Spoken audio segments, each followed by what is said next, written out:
Semuanya siap diberkati dengan firman Tuhan hari ini. Kita akan masuk dalam bagian yang kelima, bagian terakhir dari seri khotbah bulan ini, yaitu Dia bawaku terbang dengan sayapnya. Dan di dalam bagian yang kelima ini, firman Tuhan yang saya mau bagikan kepada saudara, judulnya adalah Dispesialkan Tuhan. Saya percaya orang-orang di tempat ini bukan orang-orang biasa, tapi inilah orang-orang yang dispesialkan Tuhan.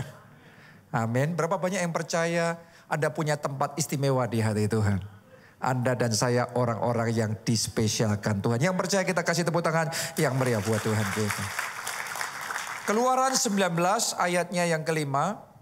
Jadi sekarang jika kamu sungguh-sungguh mendengar firman-Ku dan berpegang pada perjanjianku, maka kamu akan menjadi harta kesayanganku sendiri dari antara segala bangsa, sebab akulah yang empunya seluruh bumi. Jadi Tuhan ngomong kamu akan menjadi harta kesayanganku sendiri. Dalam Alkitab bahasa Inggris, King James Version, kata harta kesayangan itu ditulis sebagai my peculiar treasure, yang artinya milik pribadiku yang istimewa.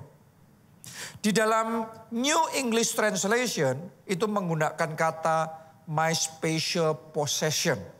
Artinya adalah milik kepunyaanku yang spesial.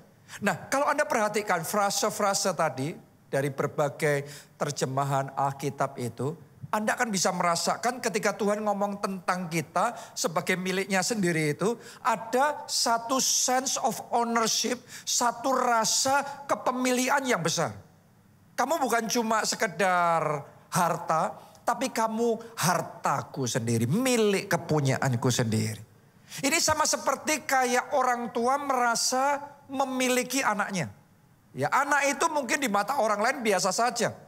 Tapi di mata orang tuanya, anak ini anakku, ini anak kesayanganku, ini anak yang paling spesial.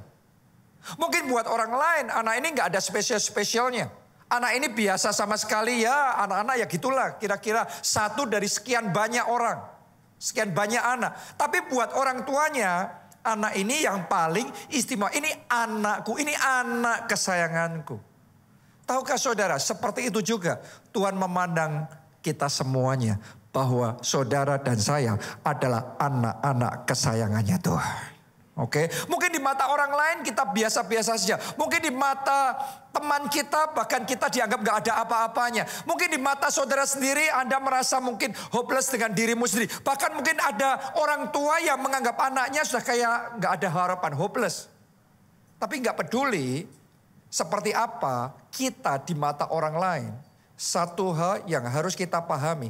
Kita di mata Tuhan adalah anak kesayangannya. Kita adalah biji matanya. Kita punya tempat istimewa di hatinya Tuhan. Amin. Nah, ini yang dialami oleh bangsa Israel pada waktu itu. Pada zaman itu mereka sedang di bawah perbudakan Mesir. Buat orang Mesir, bangsa Israel ini pada zaman itu ya, kaum rendahan. Bahkan mereka budak. Mereka bisa diinjak-injak, bisa diperlakukan dengan sewenang-wenang. Dan bahkan mereka bisa dieksploitasi. Ini hanya alat untuk mencapai tujuan, untuk disuruh ngelakuin pekerjaan kasar. Jadi buat orang Mesir, mungkin orang Israel pada zaman itu nilainya gak ada artinya. Tapi di mata Tuhan, orang Israel adalah bangsa yang kudus. Umat pilihan Allah. Dan ada rencana Tuhan yang besar di dalam kehidupan mereka. Saya mau ngomong sama saudara, kalau ada di antara saudara yang merasa dalam hidupmu kayak dianggap gak ada apa-apanya. Dianggap sebelah mata, dipandang rendah, dianggap gak berarti, nothing, nobody. Dengarkan baik-baik, jangan tawar hati dalam hidup saudara, karena di mata Tuhan Anda adalah biji matanya, Anda adalah kesayangannya, dan Tuhan punya rencana yang indah, rencana yang besar di dalam kehidupan saudara. Amin. Haleluya. Hanya gini, kadang-kadang buat orang Israel pada waktu itu, dengar perkataan-perkataan kayak tadi bahwa kita milik kesayangan Tuhan, kita anak kesayangan Tuhan, kita dispesialkan Tuhan. Kata-kata kayak gitu tuh kayak klise buat mereka. Kata-kata kayak gitu kayak nggak kena di hati. Kenapa? Karena antara kata-kata firman Tuhan dengan realita yang mereka alami pada waktu itu seolah-olah nggak nyambung. Seolah-olah sama sekali bertolak belakang. Coba Anda renungkan, kalau Anda jadi bangsa Israel pada waktu itu dengar Tuhan ngomong kamu milik kesayanganku, kamu anakku, kamu milikku pribadi, kamu dispesialkan. Padahal kenyataannya 430 tahun mereka ada di bawah perbudakan Mesir. Saya tanya sama saudara, mereka berdoa nggak supaya dilepasin? Berdoa, tapi seolah-olah nggak ada pertolongan Tuhan. Mereka cuma dengar kisah-kisah pertolongan Tuhan. Mereka dengar bahwa orang lain ditolong oleh Tuhan. Tetapi kenapa kok buat mereka tidak ada pertolongan? Buat mereka tidak ada mujizat. Mereka dianiaya, mereka dirampas hak-haknya. Kesempatannya diambil, mereka diperlakukan dengan kasar. Mereka diinjak-injak. Tapi seolah-olah sekian tahun hopeless, tidak ada artinya. Jadi di hati mereka kalau dengar khotbah kayak gini nih, mungkin akan menjerit hatinya dan berkata, mana spesialnya? Mana katanya Tuhan baik, katanya Tuhan mengasihi. Tapi kenapa kami harus mengalami semuanya ini? Seolah-olah gak ada pertolongan yang daripada Tuhan.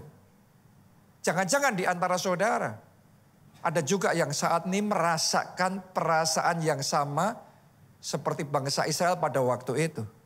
Ya Anda dengar Tuhan-Tuhan yang baik. Anda tanya, kalau Tuhan yang baik kenapa hidupku buruk semuanya? Kenapa yang terjadi dalam hidupku semuanya serba salah? Sial terus, jelek terus di dalam kehidupanku.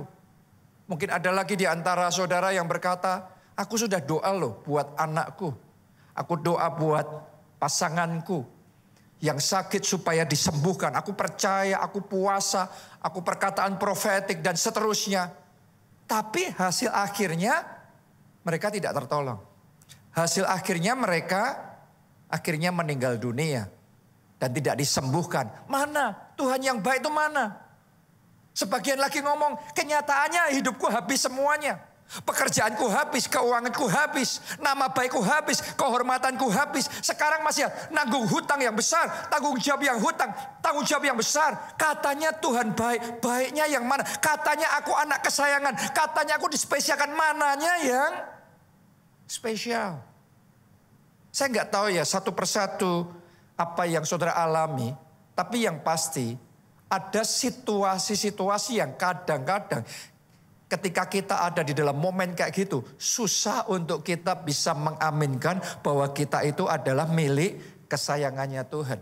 Bahwa kita itu spesial di hatinya Tuhan. Mungkin Anda datang di ibadah saat ini, dengar khotbah seperti ini, orang lain ngomong amin, amin. Tapi di hati saudara kayaknya gimana? Kayaknya nggak cocok. Hari ini saya mau ngomong sama saudara yang ada dalam keadaan seperti itu. Sekalipun buruk semua rasanya yang terjadi dalam hidup saudara, sadarilah Tuhan tidak pernah lepas tangan. Tuhan tidak pernah membuang saudara. Mungkin kita yang gak menyadarinya sepenuhnya. Tapi saya yakinkan saudara, Tuhan tetap bekerja dalam hidup kita. Dan dia mau pastikan setiap rencananya bisa tergenapi dengan sempurna di dalam kehidupan kita. Amin. Mungkin Anda tanya sama saya, kok bisa? Kok bisa? Coba Anda renungkan gini. Buat bangsa Israel ya, yang dalam keadaan seperti tadi itu, 430 tahun mereka di bawah perbudakan Mesir. Dan rasanya semuanya buruk dalam hidup mereka. Mereka ditekan-tekan, mereka dianiaya, bahkan sama Firaun. Firaun gak mau mereka bertambah nih. Jadi ditekan, bahkan dikeluarin perintah supaya semua bayi yang laki-laki yang lahir dari keluarga Israel semuanya dibunuh. Tujuannya apa? Supaya bangsanya nggak bisa berkembang.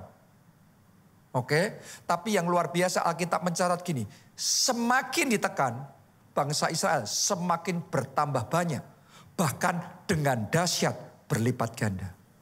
Coba saudara renungkan, artinya gini, mereka ini bangsa Israel nih di saat yang sama mengalami aniaya, di bawah perbudakan, menghadapi kesulitan yang sangat besar. Ada tragedi yang mengerikan terjadi. Tapi di saat yang sama Tuhan tidak lepas tangan. Tuhan tetap tolong mereka. Tuhan tetap bela mereka. Sehingga bukannya pengurangan, malah justru pertambahan yang terjadi. Bahkan pelipat gandaan yang dahsyat. Itu yang mereka alami dalam kehidupan mereka. Nah, ini ada dua hal yang kontras. Yang kadang-kadang bisa terjadi di waktu yang sama dalam hidup kita. Kadang-kadang sebagian orang beranggapan kalau mujizat terjadi itu semuanya indah. Tapi lihat yang dialami bangsa Israel. Bahkan di saat kesusahan, di dalam penghinaan, di dalam kesedihan. Tapi tetap ada penghiburan yang daripada Tuhan. Tetap ada penyertaan Tuhan. Tetap ada mujizat yang terjadi. Oh, saya berdoa Anda yang di dalam aniaya, Anda yang di dalam kesusahan, Anda yang di dalam pencobaan dan ujian. Saya berdoa mulai hari ini ada penghiburan yang dari Tuhan. Ada keajaiban dan ada mujizat Tuhan dinyatakan dalam hidup saudara. Amin. Jadi mereka nggak ditinggalkan sepenuhnya. Memang diizinkan melalui itu. Tapi Tuhan nggak lepas tangan, tetap dijagain sama Tuhan. Anda juga tetap dijagain sama Tuhan. Keluargamu juga tetap dijaga sama Tuhan. Bangsa Israel nih saudaraku, sekian tahun hak-hak mereka dirampas. Kekayaan mereka diambil. Dan mereka sangat menderita. Tapi yang mereka nggak tahu, semua kerugian, semua kehilangan yang mereka alami, dicatat semuanya sama Tuhan. Ada dalam catatannya komplit. Pembukuannya Tuhan lengkap saudara. Dan Tuhan tunggu sampai di harinya di mana Tuhan bawa bangsa Israel keluar dari Mesir. Dan ketika bangsa itu keluar dari Mesir, Alkitab mencatat mereka tuh kayak merampasi orang Mesir. Jadi minta apa saja dikasih. Seolah-olah harta kekayaan Mesir dalam sehari ditransferkan kepada orang Israel. Coba Anda renungkan itu. Artinya gini, semua kerugian yang mereka alami dipulihkan sepenuhnya. Saat ini Anda yang mengalami kerugian, kehilangan kesempatan, kemunduran. Anda yang merasa kayak hopeless. Dengarkan baik-baik, Tuhan sedang mencatat semuanya itu. Tetap jalan sama Tuhan karena ketika waktunya pemulihan itu tiba. Saya nubuatkan dalam nama Yesus pemulihan yang terjadi minimal 2 kali lipat. Bahkan lebih, bahkan 7 kali lipat. Anda alami di dalam kehidupan saudara.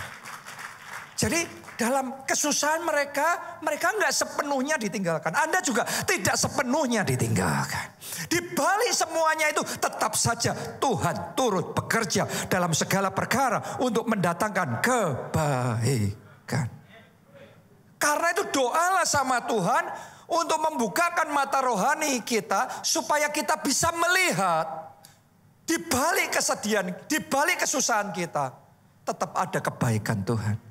Tetap ada kasih Tuhan yang sempurna. Coba Anda renungkan yang terjadi dalam kehidupannya Ruth. Ruth ini tadinya bangsa asing, gak kenal Tuhan. Sejak menikah sama suaminya, dia masuk di keluarganya Naomi. Dia jadi kenal Tuhan. Dia menyembah Allah Yehova. Dan karena keluarga suaminya keluarga konglomerat, mereka kaya raya, maka otomatis Ruth hidupnya indah dan menyenangkan awalnya. Tapi sejak dia ikut Tuhan itu cuma sebentar enaknya. Setelah itu banyak gak enaknya. Sebentar baiknya, setelah itu gak ada baiknya. Mertuanya yang kaya itu meninggal dunia. Namanya pilar dalam keluarga, kalau gak ada bisa terjadi gonjangan. Mungkin Anda ngomong kan masih ada anak-anaknya. 2 anaknya laki-laki mati semuanya. Jadi di dalam keluarga itu tinggal Naomi, ibu mertuanya, Ruth dan Orpa, menantu-menantunya. 3 perempuan aja dan kemudian mereka jatuh miskin, jatuh melarat. Coba Anda renungkan kalau saudara dalam posisi seperti Ruth, sejak ikut Tuhan enaknya cuma sebentar, setelah itu hilang semuanya, habis semuanya. Keluarganya gak ada, suaminya mati, harta kekayaannya habis. Tadinya dia nyonya besar, tapi sekarang dia nothing. Benar-benar gak punya apa-apa. Saya mau tanya sama saudara, kalau hari ini dia dengar khotbah, dia datang di tempat ini, dia dengar khotbah, Tuhan itu baik, Tuhan punya rencana yang indah dalam kehidupanmu. Kira-kira di hati itu bisa nerima apa tidak? Kadang-kadang perasaan bisa berontak. Kadang-kadang mikir di logika, kalau Tuhan baik, kenapa semuanya ini terjadi? Mungkin itu juga yang Anda alami saat ini. Kadang-kadang kita mikir, logika kok Tuhan izinkan, mana kebaikan Tuhan, mana kasih Tuhan itu. Tapi yang luar biasa, Rut yang ada dalam kondisi yang seperti itu. Yang secara logika itu gak masuk akal. Dia gak mungkin bisa nerima itu. Secara perasaan pasti berontak. Hebatnya gini, Rut memilih hatinya tetap percaya bahwa dia punya Tuhan yang baik. Tuhan tidak meninggalkan dia dan Tuhan tetap mengasihi dia. Itu sebabnya ketika mertuanya yaitu Naomi nyuruh, Rut, aku sudah gak punya apa-apa. Kamu ikut aku juga ngapain? Kamu pulang aja ke keluargamu, sudah gak ada harapan buat aku. Aku paling sebentar lagi mati. Tapi Rut berkata, aku tidak akan meninggalkan engkau. Aku akan mengikuti engkau. Allahmu, Allahku. Artinya Rut ikut Tuhan itu bukan cuma untuk jadi istri konglomerat. Mau enaknya. Tapi ketika dia dapat pahitnya, dapat isinya gak enaknya dan gak ada yang baiknya. Dia tetap ikut Tuhan. Dan dia tetap percaya Tuhanku Tuhan yang baik. Tuhan yang mengasihi aku. Dan masih ada rencana Tuhan yang indah dalam hidupku. Walaupun realitanya persis sebaliknya. Tapi imannya Tuhan yang baik. Saya ajak dan tantang saudara. Walaupun realitamu pahit, negatif, gak ada baiknya, buruk semuanya. Hari ini belajar dari Rut, tetap percaya Tuhanku, Tuhan yang baik. Tuhan yang mengasihi aku dan aku anak kesayangan Tuhan. Tahukah saudara apa yang terjadi dalam kehidupan Rut? Dari situ dia ikut mertuanya, dia kembali ke tempat asal mereka. Dan ketika kembali, Tuhan atur ternyata. Tuhan pertemukan dengan seorang pria, namanya siapa? Boas. Setelah itu mereka menikah, punya anak, anaknya punya anak, anaknya punya anak lagi. Dari Rut sampai ke anak itu 4 generasi. Dan satu keturunannya yang paling luar biasa, yang terkenal sampai dengan hari ini, siapa namanya? Daud. Raja terbesar sepanjang sejarah Israel. Melalui kehidupannya, kebaikan Tuhan dinyatakan, kemuliaan Tuhan dinyatakan. Itu di generasi keempat. Coba Anda renungkan. Kalau seandainya Rut hidupnya nyaman, enak, suaminya nggak meninggal, dia tetap jadi nyonya besar, kira-kira bakal ketemu Boas apa tidak? Kalau nggak sama Boas, kira-kira Daud lahir apa tidak? Mungkin Rutnya enak, nyaman, enak, tapi nggak ada kemuliaan Tuhan yang dinyatakan. Justru melalui kesusahannya, penderitaannya, melalui jalan salib yang harus dia lalui dalam hidupnya. Di generasi keempat, Tuhan bangkitkan, ada kemuliaan yang dinyatakan. Coba Anda renungkan itu. Bisa jadi enggak semua kesusahanmu dan jalan salib yang engkau sedang lalui dalam hidupmu saat ini, itu adalah jalan yang diizinkan terjadi dalam hidupmu. Karena melalui semuanya itu akan ada kemuliaan Tuhan yang dinyatakan. Akan ada kebaikan Tuhan yang gak habis-habisnya dinyatakan dalam hidup saudara. Buat Rut saudaraku untuk mengalami semuanya itu, bahkan di masa hidupnya saja dia gak bisa ngelihat waktu dia hidup di dunia. Karena itu hanya terjadi di generasi yang keempat. Kadang-kadang untuk mengetahui kebaikan Tuhan, pikiran kita ini terlalu pendek, terlalu kecil, terlalu terbatas untuk ngerti grand plan-nya, master plan-nya Tuhan tuh kita kayak gak bisa nangkep gitu. Tapi ternyata buat Rut butuh nunggu 4 generasi baru ngerti, oh ini rencana Tuhan. Tapi begitu rencana Tuhan dinyatakan, Daud dimunculkan, itu kebaikan Tuhan dari generasi sampai ke generasi, beribu-ribu generasi gak pernah putus, kebaikan Tuhan dinyatakan. Mungkin saat ini di dalam benak saudara Anda gak bisa nerima, Anda gak bisa paham mananya Tuhan yang baik. Apanya saya diistimewakan, katanya saya anak kesayangannya Tuhan, katanya rencana Tuhan indah dan besar dalam hidupku. Mananya? Mungkin Anda nggak bisa ngerti. di pikiranmu. Engkau berontak di perasaanmu. Tapi saya aja sudah belajar dari Rut, sekalipun nggak ngerti, tetap percaya. Karena kalau saudara percaya, Alkitab katakan pengharapan akan Allah tidak mengecewakan.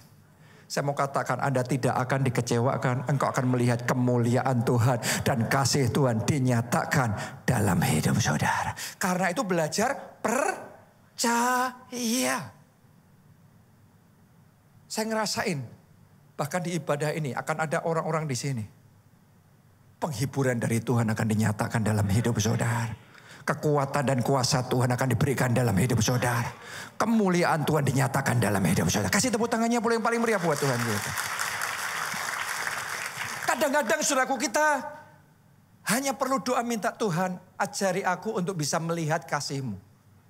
Karena tidak selalu kita sebagai anak itu bisa ngerti orang tua kita sayang sama kita.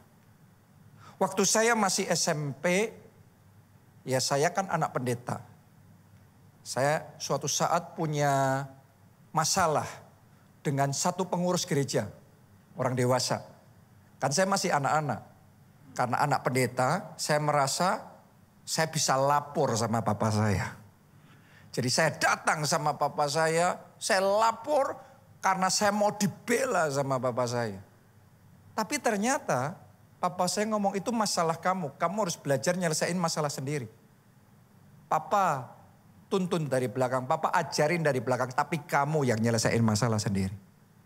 Jadi papa saya menolak untuk membela, padahal maunya saya, papa saya ambil keputusan potong orang itu atau gimana caranya, saya menang.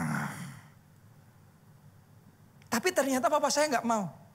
Saya harus belajar nyelesain masalah saya sendiri, walaupun itu ngelawan orang dewasa. Itu cara papa saya mendidik saya. Waktu itu saya merasa kok gitu, kok saya jadi anak nggak dibela. Kok papa saya nggak turut campur. Itu pikiran saya waktu masih kanak-kanak.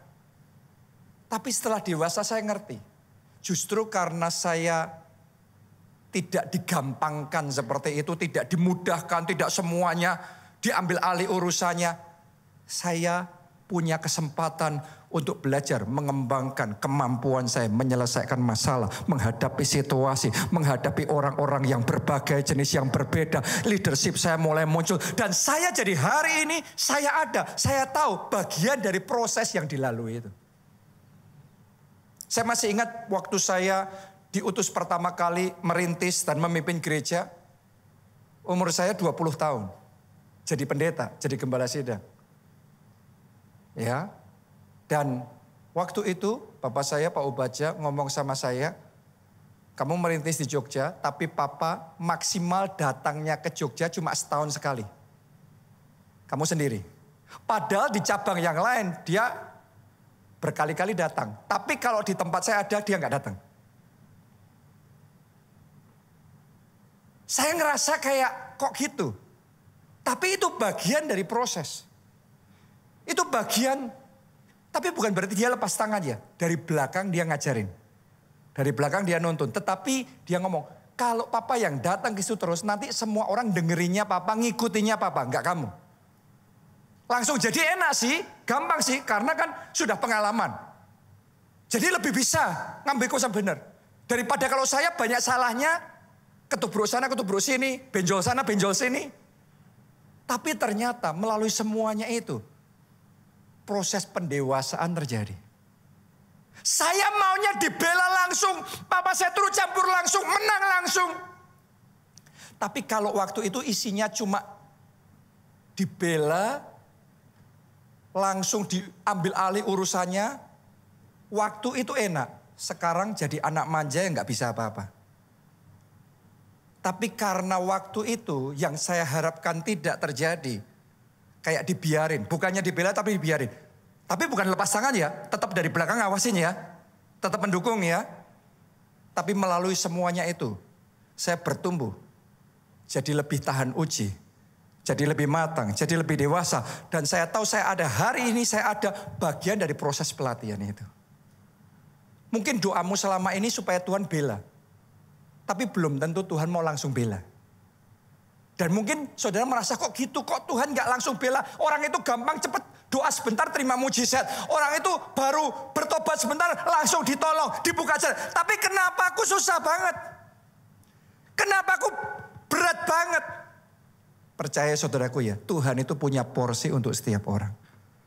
Kalau Anda diizinkan Tuhan ngalami gitu, artinya Bapakmu di surga tahu engkau sanggup, engkau mampu. Tapi dia nggak lepas tangan, dia tetap dukung saudara. Dan yang pasti dia sedang persiapkan saudara. Karena ada rencananya yang lebih besar akan dinyatakan dalam hidup saudara. Boleh katakan amin. Tepuk tangannya yang paling meriah buat Tuhan kita.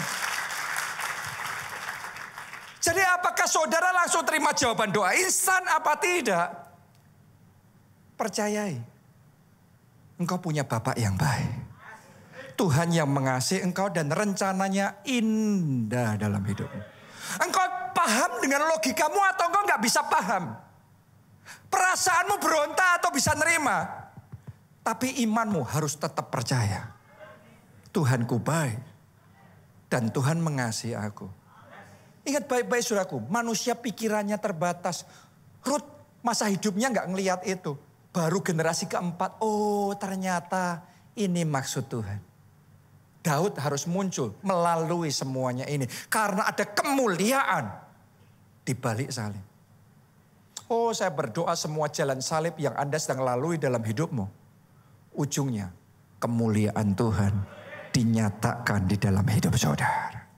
Nah hanya memang jenis kasih yang saya ceritakan ini tadi.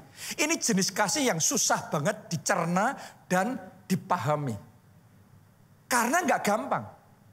Dengan pemahaman kita yang sekarang, dengan kedewasaan kita sekarang, pengetahuan kita sekarang, nggak gampang ngerasain kasih Tuhan yang jenis itu tadi.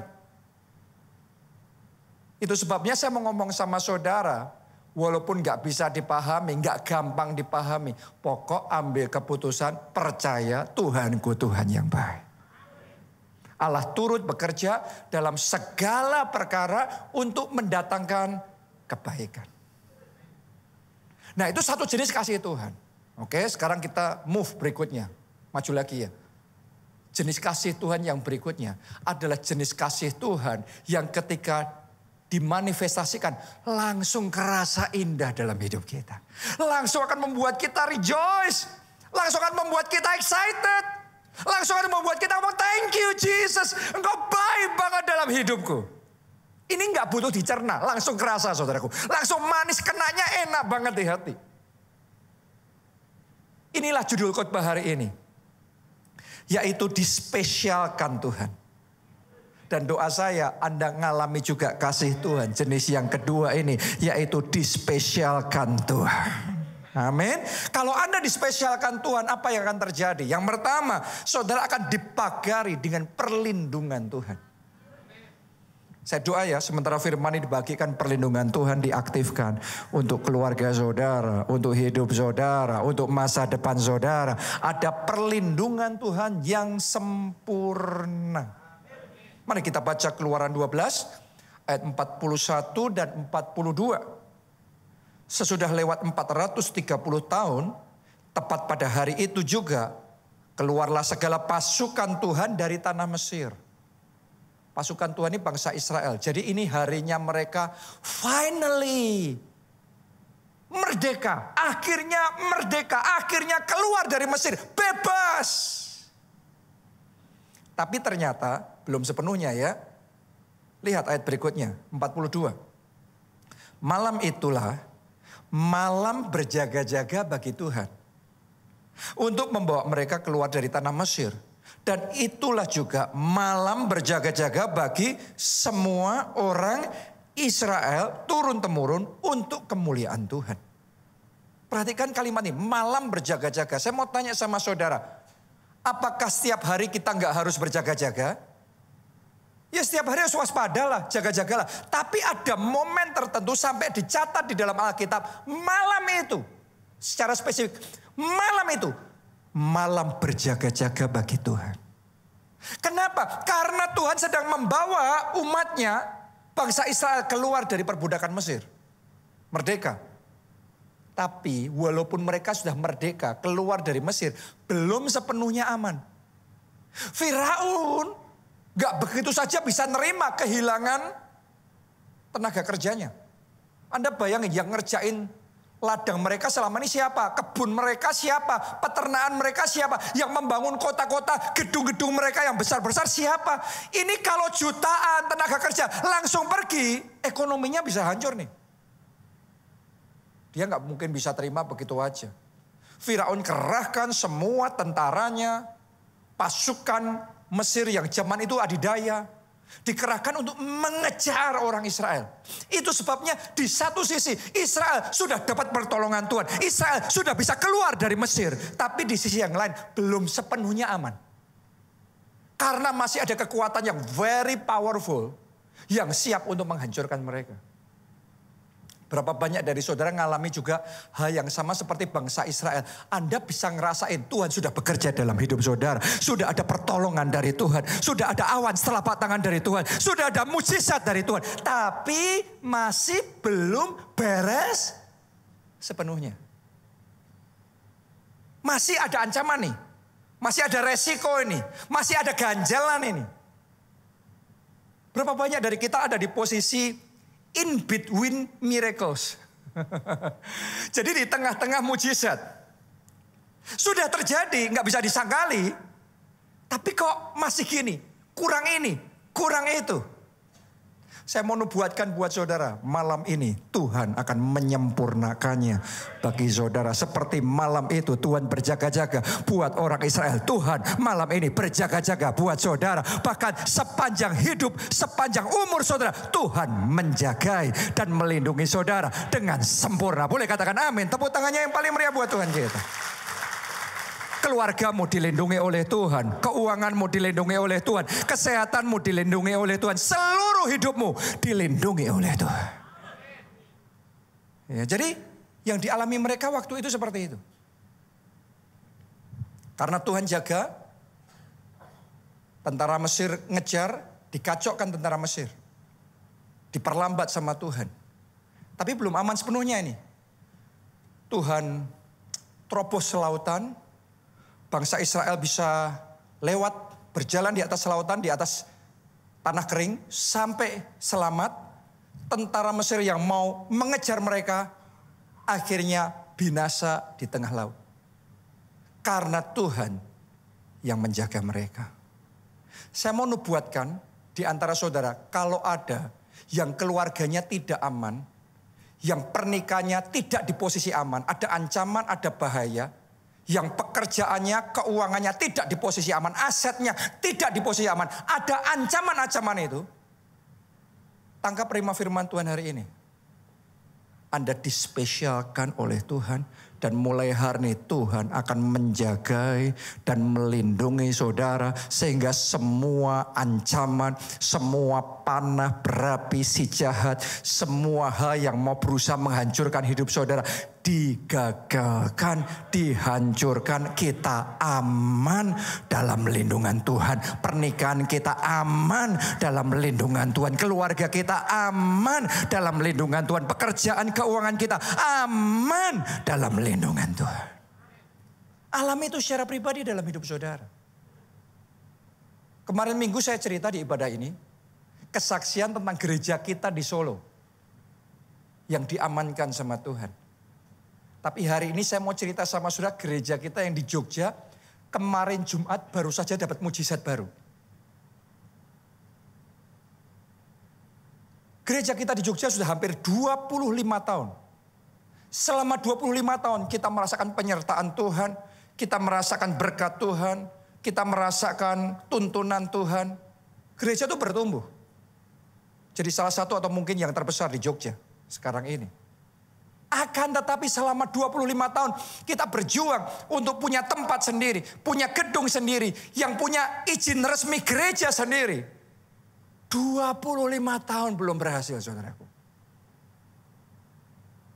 Padahal kalau saudara dengar saya khotbah, sekian tahun Anda ada di tempat ini dengar saya khotbah, selalu saya akan ngomong bagi Tuhan tidak ada yang mustahil.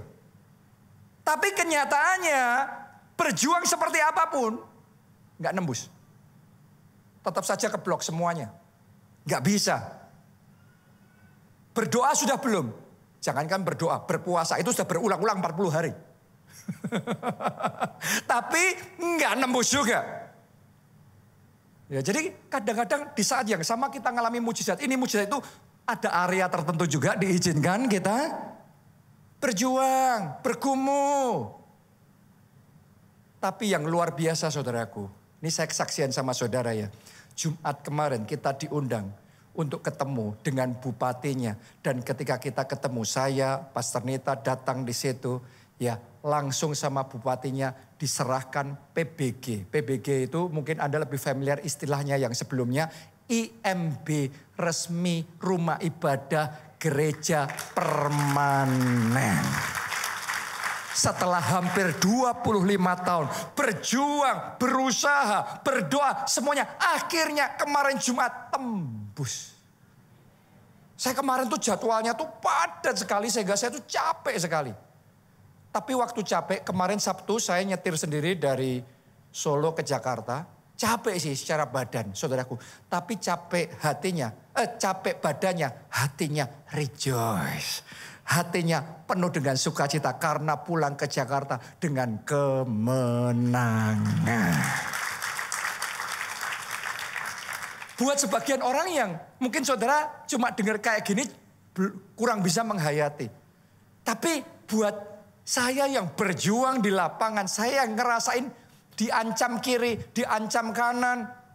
Ada ancaman-ancaman, ada intimidasi-intimidasi, ada intrik-intrik yang mau menjegal, yang mau menghentikan. Kita baru ibadah di tempat itu yang baru dibuka, baru 2-3 kali dibuka, harus ditutup.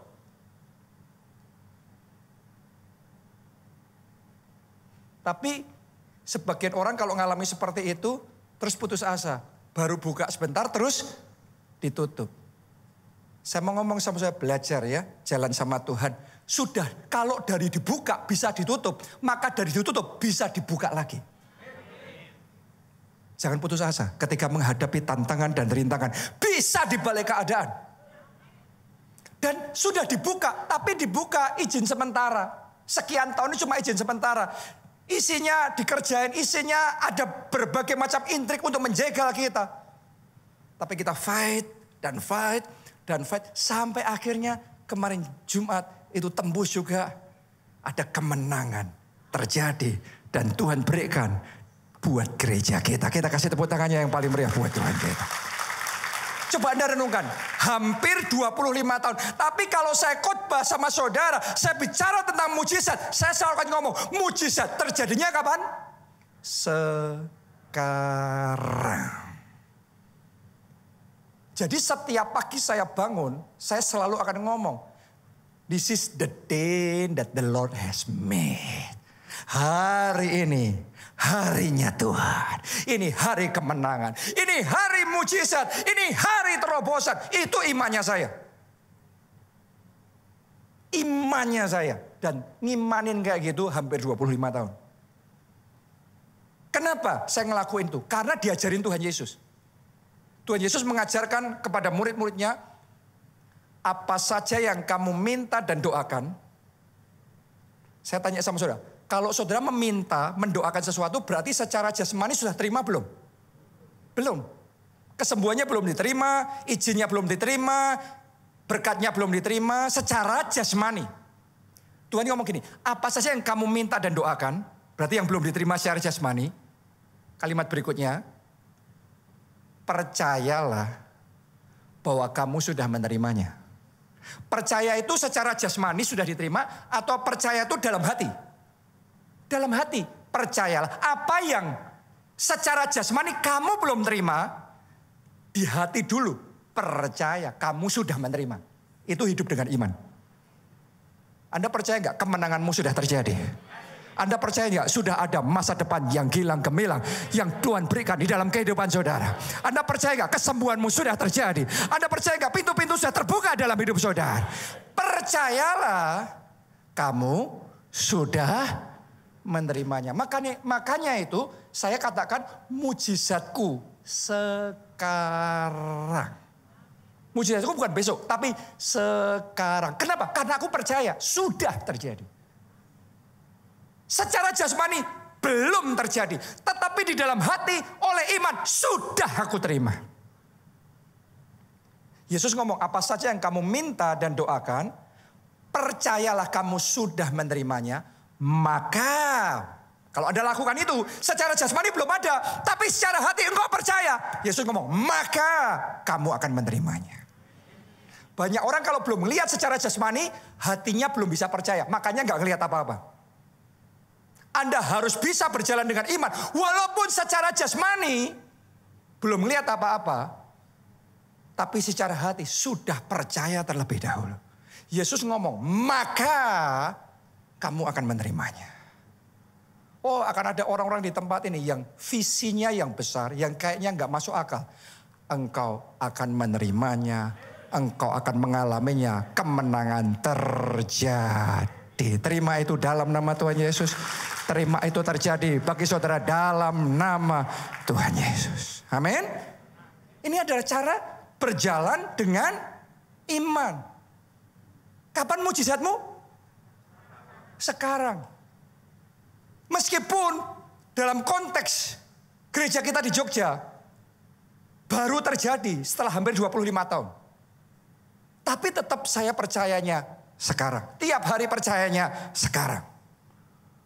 Meskipun dalam kasusnya Ruth baru ngelihat itu di generasi keempat. Tapi itu tidak menghapus satu fakta. Kita punya Tuhan yang baik. Kita punya Tuhan yang sayang sama kita.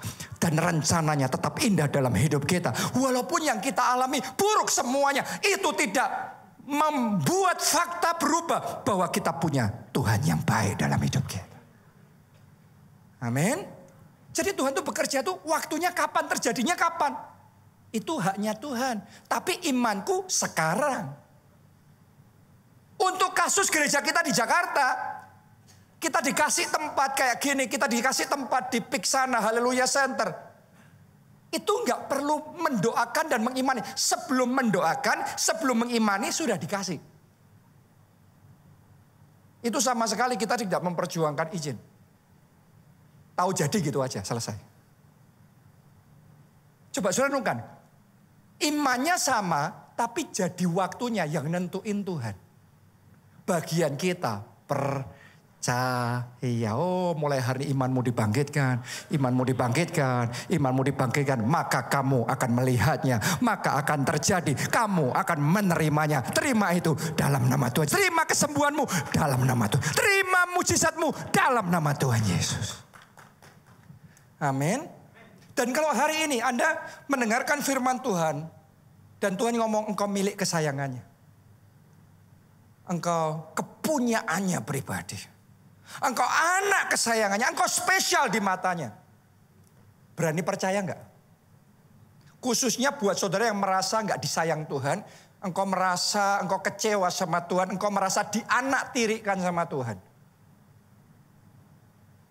Jadi itu jasmaninya rasanya engkau gitu. Tapi saya tantang saudara berani percaya terlebih dahulu. Engkau kesayangannya Tuhan. Engkau milik pribadinya Tuhan. Tuhan mengasihi saudara. Tuhan menspesialkan hidup saudara. Kalau engkau percaya itu. Mulai sejak sekarang babak baru sudah dimulai dalam hidup saudara. Dan apa yang engkau percayanya hanya tinggal tunggu waktu. Apa yang kita percaya dalam hati dimanifestasikan secara jasmani. Dan akan menjadi kesaksian saudara. Yang namanya kebaikan dan kemurahan Tuhan. Rasa diistimewakan, dispesialkan, dianak emaskan Tuhan. Mulai detik ini. Dimulai terjadilah itu dalam hidup saudara. Anda akan melihat kemudahan demi kemudahan. Anda akan melihat kemenangan demi kemenangan. Terus menerus kemurahan Tuhan. Melimpah di dalam hidup saudara. Amin. Jadi saudara bisa melihat ya. Di gereja kita dari tahun ke tahun, dari bulan ke bulan. Selalu ada lagi kebaikan Tuhan. Ada lagi kemurahan Tuhan. Kenapa? Karena itu adalah iman yang sudah kita hidupi sekian lama. Dan terus menerus kita menikmati buah manisnya. Hidup dalam iman bersama dengan Tuhan. Salah satunya minggu depan.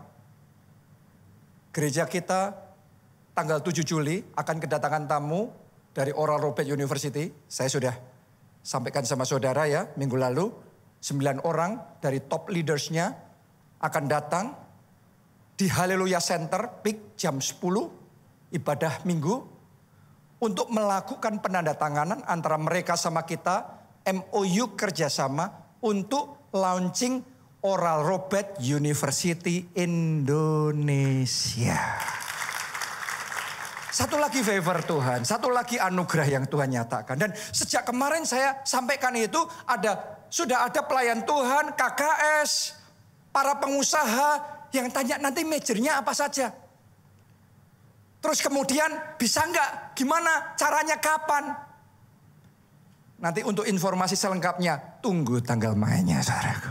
Tapi yang pasti itu akan open buat semuanya ya. Anda punya gelar S1 pun bukan teologi, nanti Anda bisa ambil S2 teologi. Dan lulus gelarnya Master Teologi dari Oral Roberts University. Ini akan jadi sesuatu yang luar biasa karena boleh dikatakan ORU Amerika itu adalah sekolah Alkitab yang paling banyak mencetak pendeta-pendeta gereja terbesarnya Amerika. Dan nanti akan ada ORU Indonesia. Saya percaya Tuhan ini yang punya rencana lebih besar lagi untuk Indonesia. Tuhan akan bawa Indonesia masuk dalam gelombang kegeraan yang lebih besar, lebih dahsyat. Indonesia penuh kemuliaan Tuhan. Anda percaya? Mari bangkit berdiri bersama-sama dan kita nyanyikan lagu ini. Dengan sayapmu, ku akan terbang tinggi di tengah badai hidup. Ku tak menyerah, Kau kekuatan dan perlindungan. Mari angkat dua tangan saudara, katakan pertolonganku. Di tempat maha tinggi, ku mengangkat tanganku. Aku berserah, Kau pernah tinggal. Amin. Aku sembah Amin. Yesusku, Raja. Mari bersama. Dengan sayapmu ku akan terbang tinggi di tengah badai hidup. Ku tak menyerah, Kau kekuatan dan perlindungan bagiku. Pertolonganku di tempat maha tinggi, ku mengangkat tanganku. Aku berserah, Kau ku nantikan. Kau yang ku sembah, Yesusku, Rajaku.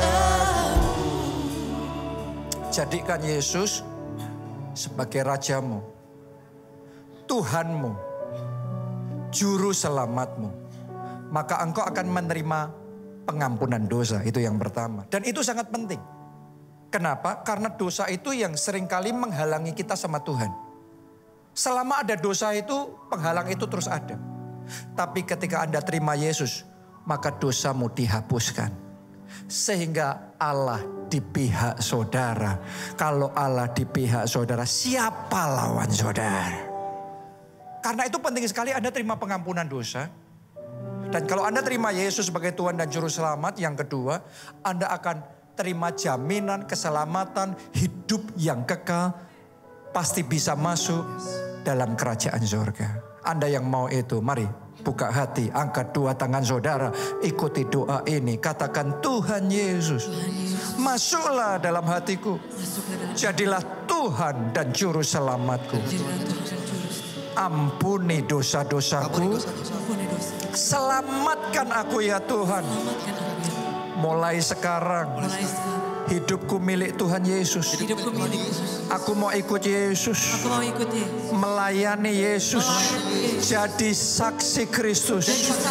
Pakai aku ya Tuhan. Untuk menyelamatkan keluarga dan teman-temanku. Terima kasih Tuhan Yesus.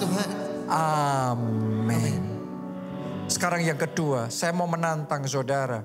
Siapa di antara saudara yang mau ambil keputusan, tidak peduli apapun yang terjadi dalam hidupmu, walaupun buruk, walaupun gak enak, gak ada baiknya rasanya gitu.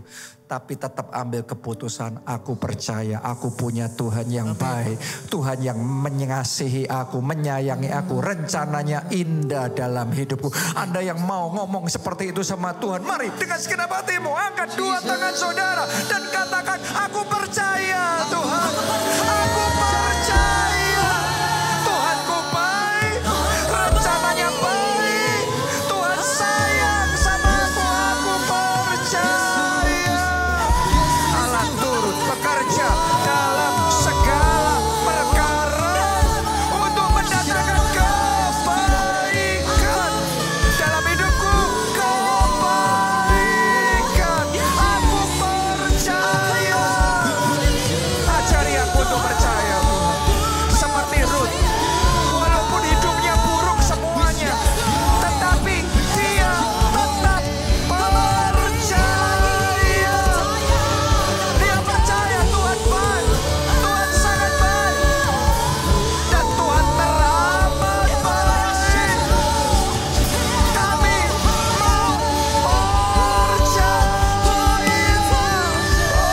Oh Jesus, ora pasyara, pasyara, taka pasyara, sikira pasyara, ora ta pasyara, pasyara, sikira pasyara, pasyara. Jesus, kami percaya Tuhan, kami percaya, pegang tangan kami ini. Kami percaya, pegang tangan kami ini, tuntun langkah hidup kami. Kami percaya. Jesus, Jesus, Jesus. Yang terakhir, saya mau ajak saudara untuk menghayati apa yang diajarkan Tuhan Yesus. Apa saja yang kamu minta dan doakan, percayalah, kamu sudah menerimanya, maka kamu akan menerimanya. Hari ini khotbah bicara tentang dispesialkan Tuhan. Nggak tahu saudara ngerasanya gimana, karena emosi kita itu bisa menipu kita. Pemikiran kita juga bisa salah gitu. Tapi firman Tuhan tidak berubah dulu sekarang sampai selama-lama. Firman Tuhan itu adalah kebenaran yang pasti. Hari ini saya ingin ajak saudara ambil keputusan untuk percaya dulu bahwa engkau dispesialkan Tuhan. Engkau itu anak emasnya Tuhan, anak kesayangannya Tuhan, dan Tuhan paling sayang sama saudara. Anda yang mau percaya seperti itu, angkat dua tangan saudara dan mengucap syukur. Katakan terima kasih Tuhan. Aku disayang Tuhan. Aku milih kesayangan Tuhan. Aku anak kesayangan Tuhan. Thank you Father. Terima kasih Bapa. Aku anak emasnya Tuhan. Hidupku disayang sama Tuhan. Ada kemurahan, ada kemudahan, ada pertolongan, ada kemenangan, ada mujizat, ada kasih, ada keajaiban yang nyata dalam hidup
Amin.